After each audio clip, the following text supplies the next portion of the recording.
এবার মহাকাশ থেকে শোনা যাচ্ছে ফেরেশতাদের শব্দ। নিজেদের অজান্তেই সেই আওয়াজগুলো রেকর্ড করেছে national Aeronautics and space administration বা নাসা।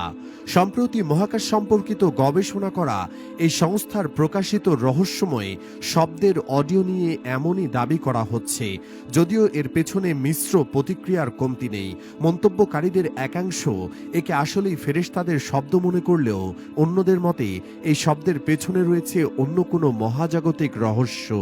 আন্তর্জাতিক গণমাধ্যম সিবিসি নিউজের একটি প্রতিবেদন জানায়, মহাকাশের নিঃশব্দতা নিয়ে দীর্ঘদিনের বিশ্বাসে চমকপ্রদ পরিবর্তন ঘটিয়েছে নাসা। সম্প্রতি নাসার একটি গবেষণায় উঠে এসেছে, মহাশূন্যে প্রতিনিয়ত শব্দ হচ্ছে। এই শব্দগুলোর উৎস হিসেবে গবেষকরা সেগুলোকে একসঙ্গে গাইতে থাকা বিলিয়ন বিলিয়ন মানুষের গানের মতো বর্ণনা করেছেন। গবেষকরা এই শব্দ রেকর্ডও করেছেন, যা শোনা যায় সিজদায় থাকা ফেরেশতাদের জিকিরের ধ্বনির মতো। অনেকটা নিজেদের অজান্তেই নাকি নাসা আবিষ্কার করে ফেলেছে আসমানে থাকা ফেরেশতাদের জিকিরের ধ্বনি। ইসলামিক স্কলারদের মতে শবে মেরাজের রাতে রাসূল সাল্লাল্লাহু আলাইহি ওয়াসাল্লাম বলেছিলেন, মহাকাশে প্রতিনিয়ত ফেরেশতারা জিকির করছেন। তাই দাবি করা হচ্ছে এই কারণেই এবার রেকর্ড করা হয়েছে ফেরেশতাদের জিকিরের ধ্বনি। আবু দার রাদিয়াল্লাহু তাআলা আনহু বলেন, হযরত মুহাম্মদ সাল্লাল্লাহু আলাইহি ওয়াসাল্লাম মিরাজ থেকে ফিরে আসেন। তখন তাকে প্রশ্ন করা হয়, আপনি আকাশে কি দেখেছেন বা কি শুনেছেন? উত্তরে তিনি বলেন, আমি যা দেখেছি তোমরা তা দেখো না, আর আমি যা শুনেছি তোমরা তা শোনো না। আকাশে প্রচণ্ড কাঁপুনির শব্দ হচ্ছে, আর তা হওয়ার কারণ আছে আকাশের 4 আঙ্গুল পরিমাণের জায়গাও খালি নেই। সবখানেই ফেরেশতারা সিজদায় আছেন আর আল্লাহর জিকির করছেন। নবীজি সাল্লাল্লাহু আলাইহি ওয়াসাল্লাম হাদিসটিতে প্রচণ্ড ঝাঁকুনির মতো শব্দ হচ্ছে বলেন।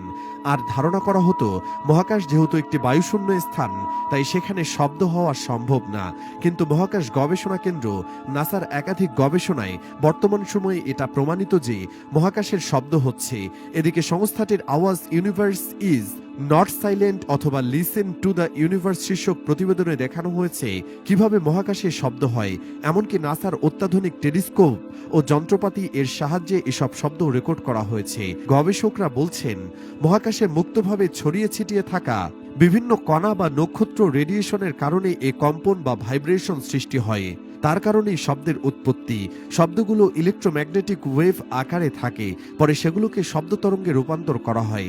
একটু খেয়াল করলে দেখা যাবে রাসূল সাল্লাল্লাহু আলাইহি ওয়াসাল্লাম 1400 বছর আগে বলেছিলেন যে আকাশে কাঁপুনির শব্দ।